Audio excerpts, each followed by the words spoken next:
સુરતમાં તહેવારો સમયે પોલીસ એક તરફ કડક પેટ્રોલિંગ અને કોમ્બિંગ કરી કાયદો વ્યવસ્થા જાળવવા પ્રયાસ કરી રહી છે, ત્યાં જ સુરતના ભેસ્તાન વિસ્તારમાં જૂની અદાવતમાં ખૂની ખેલ ખેલાયો હતો, જેમાં સરસ્વતી આવાસ પાછળ આવેલા ખુલ્લા મેદાનમાં કુખ્યાત સતીશ મરાઠા નામના વ્યક્તિની ખુલ્લેઆમ હત્યા કરાતા સમગ્ર વિસ્તારમાં ચકચાર મચી જવા પામી હતી.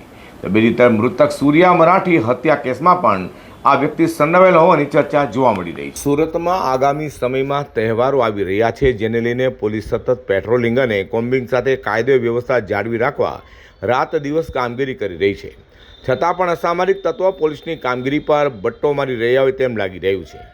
સુરતમાં બુધવારે દિનદહાડે જૂના ઝઘડાની અદાવતમાં હત્યા કરાતા ચકચાર મચી જવા પામી હતી. વાત છે સુરતના ભેસ્તાન વિસ્તારની. ભેસ્તાન વિસ્તારમાં આવેલા સરસ્વતી આવાસ પાછળ ખુલ્લા મેદાનમાં સતીશ મરાઠા નામના યુવાનની ઘાતકી હત્યા કરાતા આખા વિસ્તારમાં ડરનો માહોલ જોવા મળ્યો હતો. બીજી તરફ ઘટનાની જાણ થતાં જ ભેસ્તાન પોલીસ તેમજ ઉચ્ચ પોલીસ અધિકારીઓ તાત્કાલિક ઘટના સ્થળે દોડી જવા પામ્યા હતા અને સમગ્ર વિસ્તારને કોર્ડન કરી તપાસ શરૂ કરી હતી. હાલ પોલીસે મૃતદેહને પોસ્ટમોર્ટમ માટે મોકલી કાયદેસરની કાર્યવાહી હાથ ધરી છે. હત્યાનું ચોક્કસ કારણ શું છે અને આ ઘટનામાં કોણ સંડોવાયેલું છે તે અંગે પોલીસ વિવિધ દિશામાં તપાસ કરી રહી છે. પોલીસે આસપાસના સીસીટીવી ફૂટેજ, સ્થાનિક લોકોના નિવેદનો તેમજ અન્ય ટેકનિકલ પુરાવાના આધારે આરોપીઓ સુધી પહોંચવાના પ્રયાસો કરી રહી છે.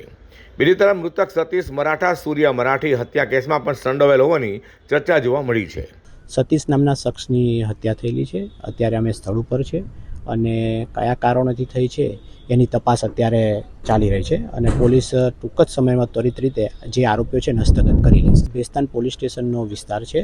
અહીંયા આગળ જે અત્યારે અમને જે જાણવા મળ્યું છે કે આની હત્યા કોઈ અંગત અદાવતને કારણે થઈ છે, શું છે એ બાબતે અમે પોલીસ મહેનત કરી રહી છે. તીક્ષ્ણ હત્યારા હતા. પ્રથમ દ્રષ્ટિએ જોતા 5 થી 6 લોકો હોય એમ લાગે છે, છતાં પણ તપાસ ચાલુ છે.